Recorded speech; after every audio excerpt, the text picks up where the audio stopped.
ராஷ்மிகா மந்தனா திருமணத்துக்கு முன்னாடியே கர்ப்பமாயிட்டாங்களா அப்படின்னு நினைக்கிற அளவுக்கு அவங்க வீட்டில் ஒரு அதிர்ச்சி சம்பவம் நடந்திருக்கு. அதுவும் திருமணத்துக்கு முந்தைய நாள் நடந்திருக்குது. இதை பார்த்துட்டு ஒட்டுமொத்த குடும்பத்தை சேர்ந்தவங்களும் பதறி போயிருக்காங்க. அதோட விவரத்தை இந்த பார்க்க போகிறோம். பிப்ரவரி 26 நாளைய தினம் ராஷ்மிகா மந்தனாவுக்கும் விஜய் தேவரகொண்டாவுக்கும் ராஜஸ்தான் இருக்கக்கூடிய உதய்பூர்ல ஆரவள்ளி மலைத்தொடருக்கு மத்தியில ஒரு பிரைவேட் ஏரியால தான் இவங்களுக்கான திருமணம் நடக்க போகுது. சொல்ல போனா அந்த பிரைவேட் ஏரியாவுக்கு பகுதிக்கு போறதுக்கே ஸ்பெஷலா பஸ் எதுவும் கிடையாது. இவங்க பஸ்ல அரேஞ்ச் பண்ணி தான் அந்த இடத்துக்கு போகணும். ஏன்னா கிட்டத்தட்ட மெயின் சிட்டில இருந்து 25 கிலோமீட்டர் உள்ளதான் அந்த கல்யாணத்தை வச்சிருக்காரு. அதுக்கு முக்கியமான காரணம் அவங்க வீட்டில் நடக்கக்கூடிய எல்லா விஷயங்களும் வெளில தெரியலாம். ஆனா திருமணம் அப்படிங்கிறது ஒருத்தவங்களோட பிரைவசி. அதை விசதாக விரும்பல அப்படிங்கிறத இவங்க 2 பேருமே அறிவிச்சிட்டாங்க. இந்த மாதிரி சுச்சுவேஷன்ல கடந்த 2-3 நாட்களாகவே விஜய் தேவரகொண்டா அப்புறம் ராஷ்மிகா இவங்க 2 பேருக்குமே அந்த திருமண வேலைக்கான அந்த பலு அப்படிங்கிறது அதிகமாக இருக்கு. ரொம்ப ஓவரா ஸ்ட்ரெஸ்ஸாக ஃபீல் பண்ணியிருக்காங்க. ஒரு கட்டத்தில் சரியா சாப்பிட முடியாம சரியா தூங்க முடியாம ராஷ்மிகா ரொம்ப ரெஸ்ட்லெஸ்ஸாக இருந்திருக்காங்க. இது மூலயமா அவங்களோட உடம்பு டீஹைட்ரேட் ஆனது மட்டும் இல்லாம லேசான வாமிட்டிங் அப்புறம் ஸ்டொமக் பெயினுக்கும் ஆளாயிருக்காங்க.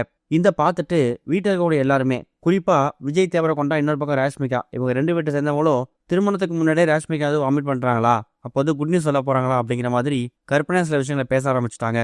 அதுக்கப்புறம் தான் ராஷ்மிகா அதை ரொம்ப ஃபன்னா எடுத்துக்கிட்டு டாக்டர்ஸ் டீம் செக் பண்ணி பார்த்துருக்காங்க. டாக்டர்ஸ் செக் பண்ணி பார்த்துட்டு நீங்க சரியா டைமுக்கு சாப்பிடுங்க, நேரத்துக்கு தூங்குங்க, மேரேஜ் ஒரு முக்கியம் தான், ஆனால் அதை விட ஹெல்த் முக்கியம், ஹெல்த் நடந்ததான் நாளைக்கு திருமணம் நடக்கும் அப்படிங்கிற மாதிரி அட்வைஸ் பண்ணியிருக்காராம். அதுக்கேற்ற மாதிரி இப்போ சின்ன ஒரு ரெஸ்ட்டுக்கு அப்புறமா ராஷ்மிகா மறுபடியும் பேக் டு த ஹோம். அவங்களுக்கான திருமண வேலை நடந்துட்டு இருக்குது.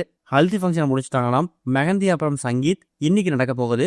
நாளைக்கு உதய்பூர்ல அந்த ஆரவள்ளி மலையோட பக்கத்துல ஒரு பிரம்மாண்டமான அரண்மனையில தான் இவங்க திருமணம் நடக்க போகுது. நீங்க யாரெல்லாம் இவங்க திருமணத்துக்கு ரொம்ப ஈகரா வெயிட் பண்றீங்க அப்படிங்கிற கருத்துக்களை மறக்காம கமெண்ட்ல மென்ஷன் பண்ணுங்க. இது ஒரு பக்கம் இருக்க, பிரபலமான ராப் படகா இருக்கக்கூடிய வேடன் அவரோட நீண்ட நாள் காதலியை இப்ப திருமணம் பண்ணிக்கிட்டார். அது சம்பந்தமான போட்டோஸ் இப்ப சோசியல் மீடியா முழுக்க ரொம்ப வைரலா பரவ ஆரம்பிச்சிருக்குது. சினிமால இப்பெல்லாம் நடிகர்களை தாண்டி மற்ற விஷயங்கள் செய்யக்கூடிய கலைஞர்கள் தான் மக்கள் கிட்ட ஃபேமஸ் ஆகிறாங்க. அப்படி பாடகர்களுக்கு இப்ப பெரிய வரவேற்பு கிடைச்சி வந்துட்டு இருக்கு. அதுல ராப் பாடல்களை எழுதி அந்த பாடலை யூடியூப்ல பாடி ஃபேமஸ் ஆனவர் தான் ராப் பாடகர் வேடன். சொல்ல போனா இப்ப இவரு எக்கச்சக்கமான ரசிகர் கூட்டத்தை உருவாக்கி வச்சிருக்காரு. சூப்பர் ஹிட் அடிச்ச மஞ்சு பாய்ஸ் படத்துல குத்தந்திரம் அப்படிங்கிற பாட்டு மூலயமா தான் அவர் இன்னும் ஃபேமஸ் ஆனாரு. தமிழ்ல வெளியான பைசன் திரைப்படத்துல ஒரு பாட்டை பாடியிருந்தாரு. பாப்பாளர மக்கள் இனத்தை ஈர்த்த வேடன் தன்னோட நீண்ட காதலியான எழுத்தாளரான நவமி லதா அப்படிங்கிறவரை இப்ப திருமணம் பண்ணிக்கிட்டாரு.